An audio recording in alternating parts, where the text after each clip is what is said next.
मैं सिर्फ यहीं की बात नहीं कर रहा हूँ, मैं काराकाट लोकसभा की बात कर रहा हूँ। आखिर इस पूरे जोन में हो क्या रहा है? या तो किसी के मन में कोई भय नाम का चीज नहीं है, कुछ भी करेंगे कोई कुछ नहीं कर पाएगा, यही चल रहा है तभी ना हो रहा है।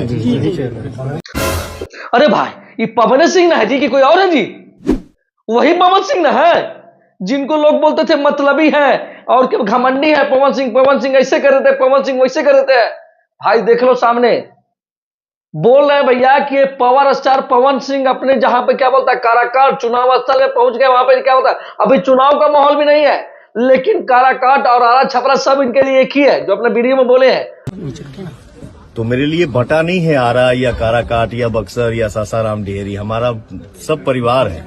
तो आप लोग जब बुलाएंगे तब आपका बेटा हाजिर है। और काराकाट में हुआ था क्या औरंगाबाद में कि एक प्रिंस कुमार का लड़का था जिसका हत्या कर दिया गया था। अब उसकी दो बहनें थी, लेकिन कोई नेता वाला वहां पहुंचा नहीं मतलब संतावना देने के लिए। लेकिन वही पावर स्टार पवन सिंह अपने पूरे टीम के साथ वहां पहुंचते हैं और उनके दो बहनों को संतावना देते हैं। क्या संतावना देते हैं, ये वीडियो में देखिए आप। इस घर की बेटी ही नहीं हो आप, इस घर का बेटा हो आप, ये सोच के रहिएगा, खुश रहिए।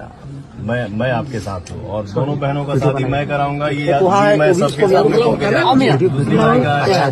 जी हाँ, मतलब कि उन दोनों को टेंशन लेने की अब बात नहीं है। उन दोनों का पवन सिंह का भाई जिंदा है अभी, और उन दोनों का विवाह अपने खर्चे से करवाएंगे। और दोनों बहनों के देखिए आंख पर कितना खुशी झलक गया है।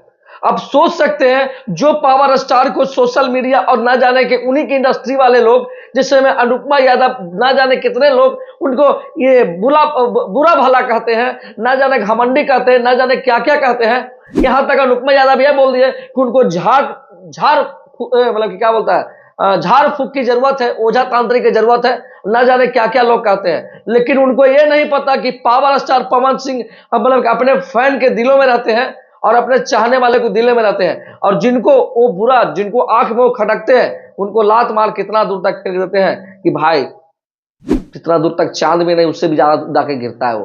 तो सोच लीजिए, पावर स्टार पवन सिंह को जो भी भला बुरा कहते थे, उनके मुंह पर तो तमाचा पड़ गया भैया। बताइए वही पवन सिंह ना है जी, है जिनको आप लोग बताइए कहते थे कि ये है वो है। लेकिन हम बोलेंगे कि पावर स्टार पवन सिंह पहले भी भगवान थे गरीबों के लिए, अब भी है और कल भी रहेंगे। क्योंकि पावर स्टार पवन सिंह चुनाव क्षेत्र में इसलिए नहीं आना चाहते थे कि उनको पैसा कमाना है, उनको लोगों को सेवा करना है भाई। क्योंकि पैसा तो फिल्मी लाइन से बहुत कमा लिए, गाना लाइन से बहुत कमा लिए, स्टेज शो करके बहुत कमा लिए, लेकिन लोगों का सेवा करने का सच्चा मौका बोलता ना राजनीतिक क्षेत्र में है, तो उसी को बस वो अपनाना चाहते थे। लेकिन लोगों ने उनको अरे भैया प्यार दिए, मोहब्बत दिए, लेकिन होता ना है कि थोड़ा कम दिए, लेकिन अगला बार ज्यादा देकर उनको जरूर मतलब कि भी जितवाएंगे। तो चलिए नेक्स्ट वीडियो में मिलते हैं फिर से। और पवन सिंह के बारे में आपके क्या राय है कमेंट करके जरूर बताइएगा। और हाँ, हर हर महादेव।